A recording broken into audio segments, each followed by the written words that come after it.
ఉపసమీకరణాలు ఎప్పుడైనా ఉంటే మీరు రాష్ట్రంలో దగ్గర దగ్గర 59 మందిని నిక్కచ్చిగా ఒక కన్ఫైన్డ్ ఫిగర్ తీసుకోండి. ఇవి ఎప్పుడైతే ర్యాలీ అయితే కాపు సమీకరణాలు జరుగుతున్నాయి. ఎక్కడి నుంచి జరుగుతున్నాయి? ఎవరు డ్రైవ్ చేస్తున్నారు? ఢిల్లీ సెంట్రిక్గా జరుగుతుందా? ఏపీ సెంట్రిక్గా జరుగుతుందా? పవన్ కళ్యాణ్ క్యాంప్ సెంట్రిక్గా జరుగుతుందా? మళ్ళీ నేను చెప్తుంటే మహారాష్ట్రలో షిండే అని శివసేనడు ఎవడనే బాల్ ఠాకరే కానీ ఉద్ధవ్ ఠాకరే కానీ ఎవరైనా కల్లో అయినా ఊహించుంటారా? మీరు గమనించారా?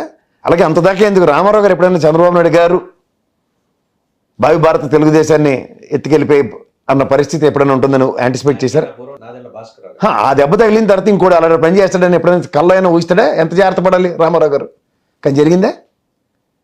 కానీ కొన్ని తథ్యం, ఆ తథ్యాలు ఎలా ఉంటాయంటే ఈ ఫెయిలర్ల నుంచి ఒక అవుట్కమ్ డెరైవ్ అవుతూ ఉంటారు.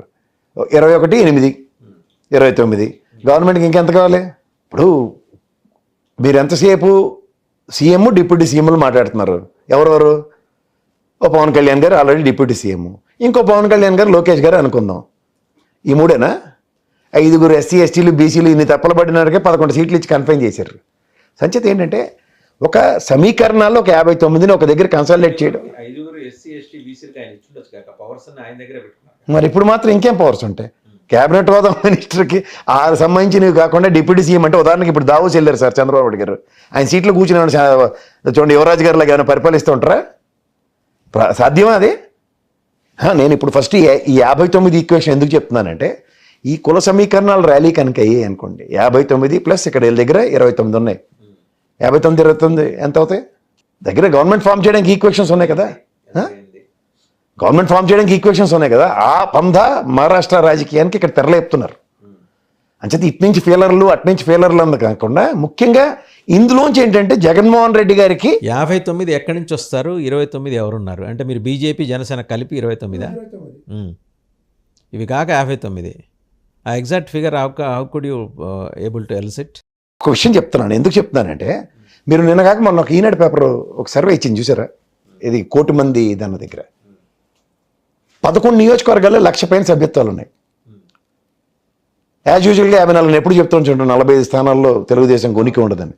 సో అలా మీరు దగ్గర దగ్గర 50 పైచీలకి స్థానాల్లో వాళ్ళకి మెంబర్షిప్ డ్రైవ్ సరిగ్గా అవ్వలేదు. మిగిలిన 54 దగ్గర దగ్గర 50,000 అయ్యాయి. ఇవి చూసుకోండి ఒకసారి. ఇది ఒకటి.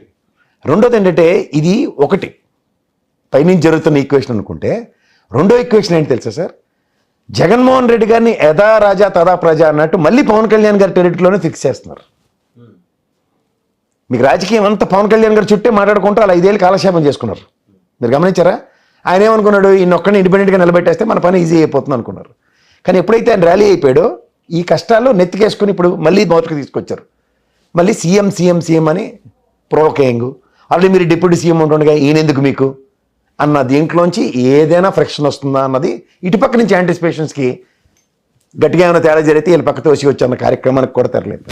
బీజేపీ జనసేన కలిపి 29, ఇంకో 59. 59 ఏంటి? మీకున్న ప్రాతిపదిక ఏంటి? అప్పుడు రామారావు గారు దిగిపోయినప్పుడు ఏం ప్రాతిపదిక? రామారావు గారిని దింపినప్పుడు ఏం ప్రాతిపదిక? లక్ష్మీపార్వతి కదా, లక్ష్మీపార్వతి కదా ఆబ్జెక్ట్. అలాగే ఇప్పుడు లోకేష్ గారు అందరూ ర్యాలీ అవ్వాలని రూల్ ఏమైనా ఉందా? మీరు ఒక విషయం కన్వీనియంట్గా మర్చిపోతున్నారు. బీసీలు తెలుగుదేశం పార్టీకి వెన్నెముక. వాళ్ళ నుంచి వాళ్ళు తెలుగుదేశం పార్టీని లైన్ దాటి అయితే బయటికి రారు అనే ఇంప్రెషన్ తెలుగుదేశం నాయకత్వంలో చాలా బలంగా ఉంది. సార్ ఇప్పుడు మీకు సింపుల్ చెప్తా. లాస్ట్ టైము వైఎస్ఆర్సీపీ గవర్నమెంట్లో కూడా 5 డిప్యూటీ సీఎంలు ఇచ్చి అన్ని నా ఎస్సీలు నా ఎస్టీలు నా బీసీలు అని ఆయన తిరిగినందుకు ఏమైంది సార్? మీరు ఏదో ఒక ర్యాలీ అయిపోతుంది. ఇప్పుడు అంత దాకా ఎందుకు సార్? ఈసారి పవన్ కళ్యాణ్ గారి గెలుపు వెనకాతల ఆ కుల త్యాగం ఎలా ఉంది తెలుసా సార్? పంటి బిగువన బిగబట్టి ఏదైనా ఒక ఐకానిక్ పర్సనాలిటీ ముందుకు వెళ్ళకపోతే మనం అంతరించిపోతాం అన్న కాన్సెప్ట్లో డ్రైవ్ అయ్యారు. ఈసారి పవన్ కళ్యాణ్ గారు కర్మగాలు ఓడిపోయి ఉంటే వాళ్ళు ఇంకొకసారి రాజకీయ క్షేత్రంలో ఆ స్థాయికి ఎదగడానికి ఇంపాసిబుల్. సో దానికోసం వాళ్ళు ఎంత contributions given their best. The best కాదు, యాక్చువల్గా కాంప్రమైజ్ అయిపోయారు, సరెండర్ అయిపోయారు. ఇప్పటికీ మీకు చూడండి క్షేత్రస్థాయిలో చాలా హ్యూమిలియేషన్స్ ఎదుర్కొంటున్నారు వాళ్ళు. జనసేన పార్టీకి సంబంధించినంత వరకు they are fighting lot of humiliations. But ఒక అద్భుతం జరుగుతుందన్న దాని మీద అలా ఉన్నారు బేసిక్. ఏం జరగబోతోంది, ఎప్పుడు జరుగుతుందా సార్? అంత మనం ఈరోజే రేపని నేను లెక్కపెట్టి చెప్పలేను, కానీ ఇన్ఎవిటబుల్ సిచ్యువేషన్స్ ఆర్ డ్రైవింగ్. ఒక్కసారి ఒక మూవ్ అవుట్ నుంచి కనుక తేడాగా జరిగితే డిస్ప్రపోర్షనేట్ బ్లో అన్నది మాత్రం తథ్యం. వాళ్ళు అంత పర్ఫెక్ట్ ఈక్వేషన్స్తో ఉన్నారు. అంటే ఇదేదో పాసలపూడి బ్లోఅవుట్ టైప్లో అది చెప్పవద్దు కదా. అలాగే ఉంటుంది ఇది కూడా. అంటే సేమ్ సినారియో, అక్కడ ఇన్విటబుల్ సిచ్యువేషన్ అయినా సరే అందరూ అక్కడే ఉంటారు. కానీ మీరు అనుకున్నట్టు లేకపోతే మీరు యాంటిసిపేట్ చేస్తున్నట్టు